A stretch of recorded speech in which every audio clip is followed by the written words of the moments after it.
지금 이 시각 미국에서는 트럼프 대통령과 바이든 민주당 후보 간의 마지막 TV 토론이 열리고 있습니다. 네, 경합주에서 지지율 격차를 줄여가고 있는 트럼프 대통령이 이번 토론회를 통해 대역전극을 펼칠 수 있을지 관심이 쏠리고 있는데요. 박원곤 한동대 교수와 함께 미국의 대선 결과와 그에 따른 한미 관계 알아보겠습니다. 어서 오세요. 네, 안녕하세요. 네, 미국 대선 이제 한 보름 정도 남았고 오늘 현재 시각으로는 22일 저녁 9시입니다. 우리 시각으로는 10시부터 이렇게 미국 테네시주 벨몬트대에서 마지막 TV 토론이 진행되고 있습니다. 오늘 토론, 승부를 가릴 수 있는 주요 쟁점들 어떤 게 있겠습니까? 매우 중요한 토론이죠. 보통 이 TV 토론, 대통령 TV 토론은 막판 지지층 결집과 부동층의 표심을 그렇게 확보에 영향을 미칠 수 있는 그렇다는 점에서 지상 최대의 정치쇼라고 불리기도 합니다. 물론 지금 상황이 매우 다릅니다. 일단 사전 투표가 거의 5천만 명 가깝게 시작이 된 상태죠. 네. 사실은 이미 투표가 시작된 상태에서 지금 토론을 하고 있다는 거고요. ABC에서 미국 ABC 방송국에서 어저께 했던 그 여론조사를 보니까 지금 부동층이 3% 정도밖에 없다. 그러니까 지금 일단은 다들 마음을 정한 거죠. 그러니까 정한 상황에서 트럼프나 바이든 두 캠프에서 어떻게 하면 자신들의 지지층을 다시금 지지층을 투표장으로 보낼 수 있느냐가 이제 매우 중요한데 그런 의미에서도 이번 선거, 이번 이 토론이 매우 중요하다라고 생각이 되고요.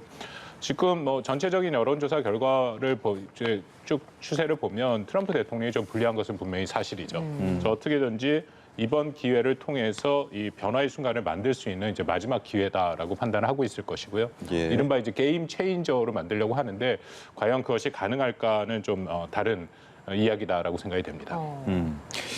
그 부동층이 3%밖에 없다는 여론조사 결과를 말씀하셨는데 그러면은 트럼프 입장에서는 샤이 트럼프는 기대할 수가 없는 겁니까? 글쎄, 그거는 미국에서 지금 많은 논란이 되고 있는데요. 과연 샤이 트럼프가 어느 정도 있느냐. 왜냐하면 2016년에 대다수의 여론조사 기관들이 다 틀렸죠. 힐러리 클린턴 후보가 굉장히 압도적인 표차로 이긴다라고 얘기를 했는데 결국 말씀하신 샤이 트럼프를 지지하지만은 결국 공식적으로 트럼프 지지를 얘기하지 않는 그런 숨은 지지층에 의해서 여론조사 결과가 다 뒤집히면서 결국 트럼프 대통령이 승리를 하게 됐는데요. 이번에도 샤이 트럼프에 대한 얘기가 계속 나오고 있습니다. 그렇지만 2016년이랑은 상황이 많이 바뀌었다라는 게 중론이고요. 어떤 면이냐면 일단은 2016년 이후에 트럼프가 대통령으로 당선된 이후에 지난 한 3년 반 이상 아주 명백하게 자기 지지층을 결집을 했죠. 그렇기 때문에 지지층들이 자신이 트럼프를 지지한다라는 걸 더 이상 부끄럽게 생각하지 않을 정도가 됐고요.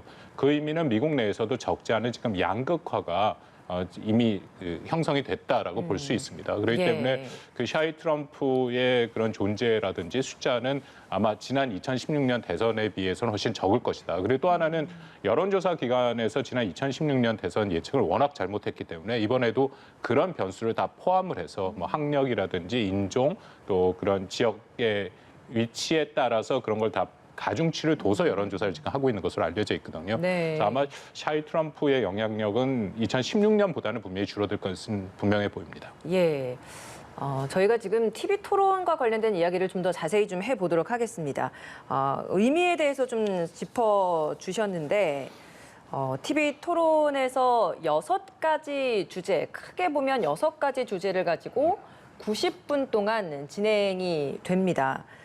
오늘 보면 주제가 다양하게 있습니다. 그 코로나19에 대한 대응, 그리고 외교, 기후변화, 인종 이런 식으로 좀 다양하게 있다라고 했는데 그중에서도 우리가 좀 가장 주목되는 부분은 외교적인 부분 아니겠습니까? 우리나라와도 좀 연관성 있는 부분도 있어서 여기에 대해서는 좀 어떤 이야기가 오갈 걸로 예상을 하십니까? 조금 전에 보도에서 나왔습니다만 이번 주제에는 외교안보가 들어가 있죠. 원래 그 미국 대선 토론을 3차례를 하게 되면 사실은 3번째는 외교안보 주제만 갖고 합니다. 근데 이번에는 2번째 토론을 못했기 때문에 외교안보 주제로만 하지 못하는데요.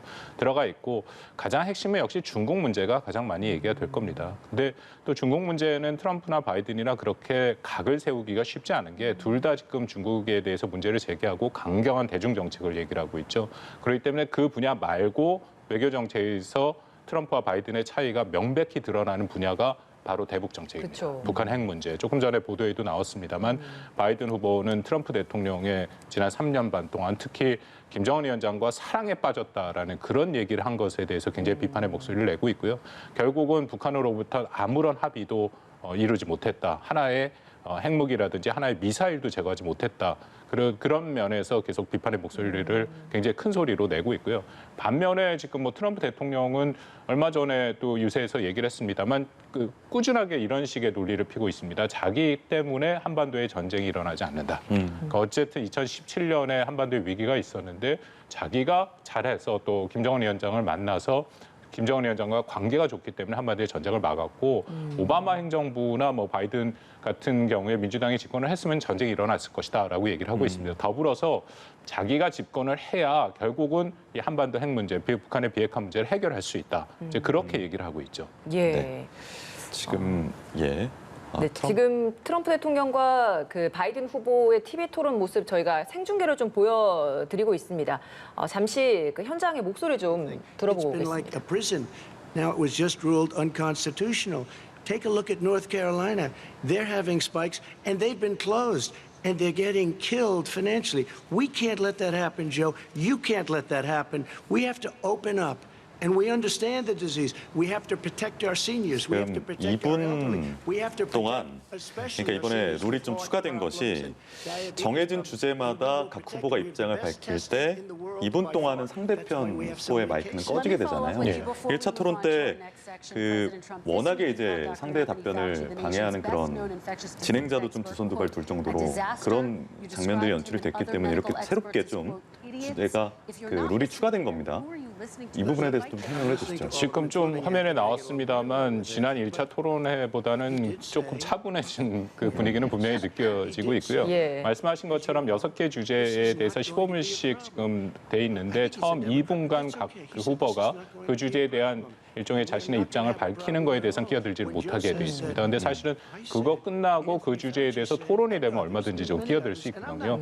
지금 시작한 지 좀 됐습니다만 아직 그렇게 심각하게 끼어드는 모습은 지금 제가 뭐 보는 정면에서는 보이지 않고요. 아까 말씀드린 것처럼 트럼프 이번 캠프에서 이번 일종의 전략이라고 할까요? 이번 토론회는 좀 이전과는 다릅니다.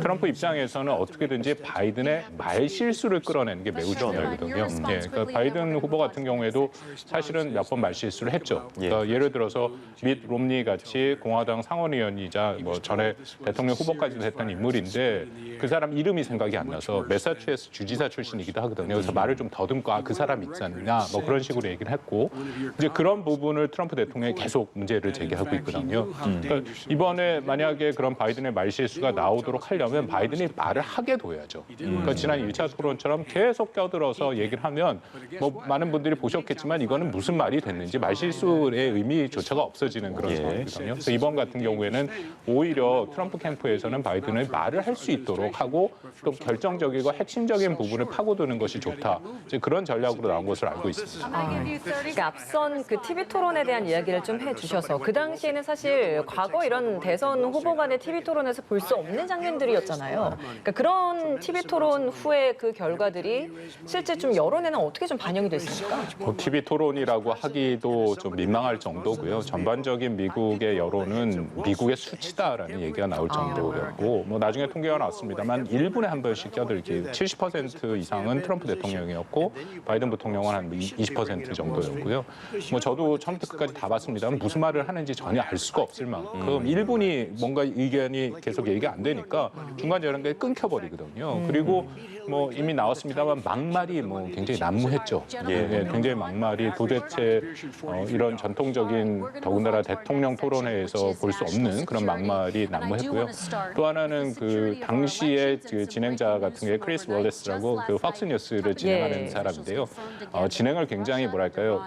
나름대로 주관을 갖고 좀 거칠게 하는 걸로 유명한 사람이거든요. 그러니까 자기 게스트를 초청을 해서도 말을 끊으면서 늘 자기의 주장을 하면서 계속 질문을 하는 걸로 유명한 사람인데 그 사람조차도 통제를 하지 못했다라고 알려져서 1차 토론은 정말 문제가 심각했다라는 게 이제 미국 내 중론이고 그래서 이번에는 그런 지금 몇 가지 룰이 바뀌었고 또 더군다나 트럼프 캠프에서 좀 전략을 바꿔 나온다면 그래도 좀 의미 있는 토론 토론이 가능성이 좀 있지 않을까. 뭐 지금 진행되고 있습니다만 좀 봐야겠지만 그렇게 생각합니다. 네, 오늘 토론은 조금 전 화면에도 나왔습니다만 MBC 방송의 크리스틴 웰커가 맡았는데 이 앵커는 어떤 스타일인지 좀 분석을 해주시고. 네. 네, 크리스틴 웰커 같은 경우에는 지금 첫 흑인 여성 앵커죠. 그 여태까지의 대선 토론에 흑인 여성 앵커가 한 적이 없습니다. 그래서 트럼프 대통령이 이것도 문제 제기를 했었어요. 왜냐하면 아무래도 유색 인종이 자신들한테 자신에게 불리한 그런 질문을 많이 한다라고 얘기를 했고, 첫 번째 토론은 사실 팍스뉴스 같은 경우에는 트럼프를 지지하는 보수 그런 미디어죠. 그럼에도 트럼프 대통령이 계속 문제 제기를 하면서 비판을 했는데, 더군다나 MBC 뉴스 같은 경우에는 트럼프에게 좀 부정적인 그런 뉴스를 많이 하는 중에 한 곳이기 때문에 이제 문제 제기를 했습니다만, 그래도 트럼프 대통령은 이 대선 토론이 매우 중요하죠. 이번 대선 토론에서 말씀드린 것처럼 뭔가 게임 체인저의 역할을 해야 되고 분위기를 바꿔야 되고, 물론 지금 여론조사 결과를 보면 이른바 경합주에서 특히 남부 세 개 주에서는 많이 붙었습니다.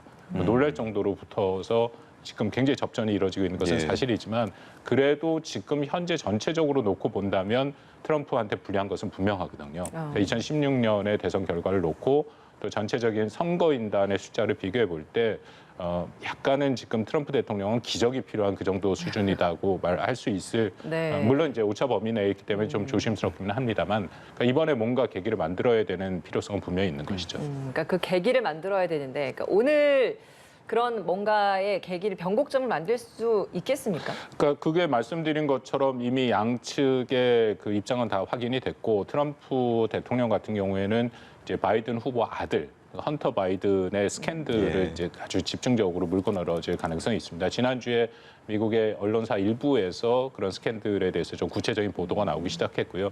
특히 우크라이나와 중국과 연계된 그런 문제들이다라고 해서 그걸 파고들 가능성이 매우 높고요. 또 하나는 말씀드린 것처럼 결국 바이든 후보의 말 실수, 이제 그런 정도가 일종의 이제 트럼프 대통령이 원하는 것이다라고 생각을 하는데, 과연 잘 될지는 지금 한번 그 전체적으로 토론이 끝나봐야 우리가 평가가 가능할 것이다라고 생각을 합니다. 예. 반대로 바이든은 어떤 무기를 가지고 나왔습니까? 바이든 후보는 지금 트럼프 대통령은 사실 비판받을 게 굉장히 많죠. 가장 큰 것이 코로나19거든요. 사실 이 지금까지 쭉 그 대선 이 레이스를 쭉 확인하다 보면 8월 정도부터는 이 코로나19가 가장 핵심, 유권자들에게 가장 핵심적인 주제는 아니었습니다. 그러니까 가장 중요한 것이 역시 경제 문제였고요. 두 번째는 그 오바마 케어로 불리는 미국 의료보험 문제, 세 번째가 대법관 문제였고, 네 번째 정도가 코로나19 대응 문제인데, 아시다시피 트럼프 대통령 본인 자신이 코로나19에 확진이 돼버리니까 다시 코로나19가 가장 핵심적인 주제로 지금 떠올랐거든요. 뭐 이유야 어쨌든 간에 지금 미국민 22만 명이 사망한 그런 상황이고, 그리고 코로나19에 대한 대응 책임은 트럼프 대통령한테 있는 것이고, 그러니까 그 부분에 대해서 바이든 후보가 가장 강력하게 문제를 제기할 것이고요.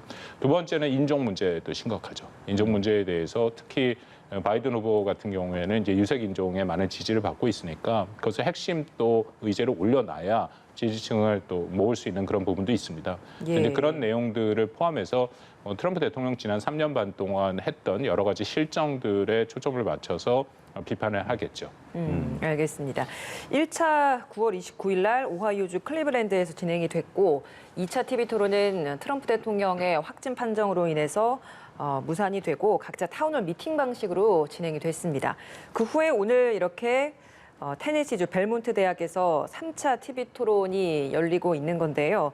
지금 뭐 한 10시 정도에 시작이 돼서 30분 정도가 지났으니까 이 관련된 소식은 또 90분이 지난 후에 또 많은 기사들로 좀 쏟아질 것 같습니다. 대선 TV 토론 이야기는 여기까지 해보고, 그 미 대선에서 지금 앞서서 모두 때 조금 언급해 주셨습니다만 사전 투표 열기가 굉장히 뜨겁습니다. 그러니까 4,000표 이상 지금 투표가 이미 마감된 상황인데, 이 사전 투표율이 이렇게 높으면 누구에게 좀 더 유리한 겁니까? 사전 투표율이 매우 높죠. 지금 이렇게 되다 보면은 그 지난 2016년 대선 투표의 전체 유권자 중에 약 1억 4천만 명 정도가 투표를 했거든요. 그 숫자를 더 넘어갈 수 있다. 1억 5천만 명까지 나올 수도 있다 하면 이것은 전체 미국 유권자의 약 65% 정도 되고, 1908년 이후에 가장 높은 투표율이 될 가능성이 있다. 그런 이제 예측까지 나오고 있습니다. 사전 투표는 아까 말씀드린 것처럼 부동층은 지금 3% 정도밖에 없기 때문에 사전 투표에 과연 공화당이나 민주당이나 누가 더 열심히 참여를 하느냐. 투표율이 매우 중요하고 또 투표 참여가 중요한 그런 상황인데요. 지금 전반적으로 보면 역시 사전 투표라는 건 민주당에서 많이 참여를 하고 있죠. 지금 정당별 사전 투표를 보면 민주당이 약 50% 정도로 나오고 예. 공화당이 26%. 대신에 공화당은 아마 현장 투표 당일날 투표가 매우 많을 것이다라고 예상을 하고 있습니다. 예. 그러니까 미국 투표 제도를 많이 아시겠지만 미국은 크게 지금 사전 투표라고 불리는 게 두 종류입니다. 하나는 우편 투표죠. 예. 우표 이미 시작이 됐고 또 하나는 현장에 가서 투표를 하는 건데 그 현장에서 투표소가 있어서 투표를 하는 거죠. 근데 그 기간이 꽤 깁니다. 미리 좀 하는 거죠? 미리 예. 하는 거죠. 그리고 당일날 하는 투표 그 세 종류로 나누는데 사전 투표는 말씀드린 것처럼 우표 투표와 조기 현장 투표를 이야기합니다. 아직 투표일까지 한 열흘 정도는 남아있는 상태이기 때문에 사전 투표는 4천만을 훨씬 넘어서 5천만도 훨씬 넘을 거라는 관측들이 많이 지금 나오고 있고 이렇게 대선이 다가오면서 선거판이 약간 조금 아수라장이 된 측면이 있습니다. 어떤 내용이냐면 바이든 후보에 대한 살해 위협을 한 남성이 검거되고 트럼프를 찍지 않으면 안 된다라는 협박 메일이 보내지고 이 보낸 이가 극우 단체인 프라우드 보이즈인데 이 이면에 이란이 있다라는 FBI의 수사 결과도 나왔어요. 이건 어떻게 봐야 될까요? 글쎄 우려되는 그런 상황들인데요. 특히 이거 외에도 그 미시간주 주지사 그레천 휘트머 주지사를 납치 살해하려고 했던 거 검거가 됐죠. 그 뉴스에 나와서 민병대가 그런 트럼프를 사실 지지하는 그런 무장 민병대원들인데 그거 외에도 지금 여러 가지 협박 메일이라든지 폭력의 가능성은 분명히 보입니다. 그러니까 더불어서 지금 말씀하신 것처럼 어저께 미국 DNI 국방정보본부 FBI 같은 수장들이 나와서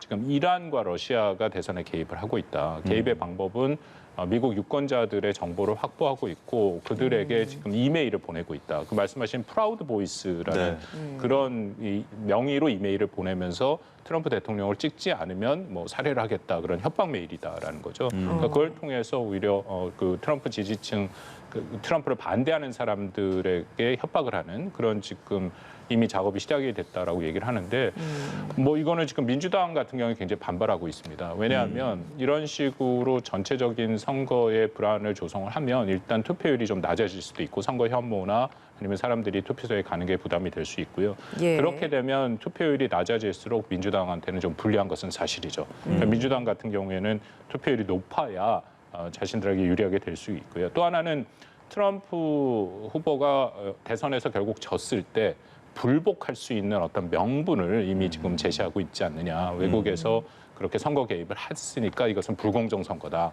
그런 면에서 좀 우려가 되고 있는데 예. 사실 더 심각한 문제는 선거 이후겠죠. 그러니까 3일날 선거 있고 개표가 되는데 지금 말씀드린 우편 투표 같은 경우에는 이미 여러 가지 문제가 있고 트럼프 대통령이 우편 투표의 결과를 받아들일 수 없다는 식으로 많이 얘기를 했기 때문에 이것이 어떤 또 폭력과 그런 소요 사태로 이어지지 않을까 하는 그런 우려가 미국 사회에 있습니다. 예, 알겠습니다.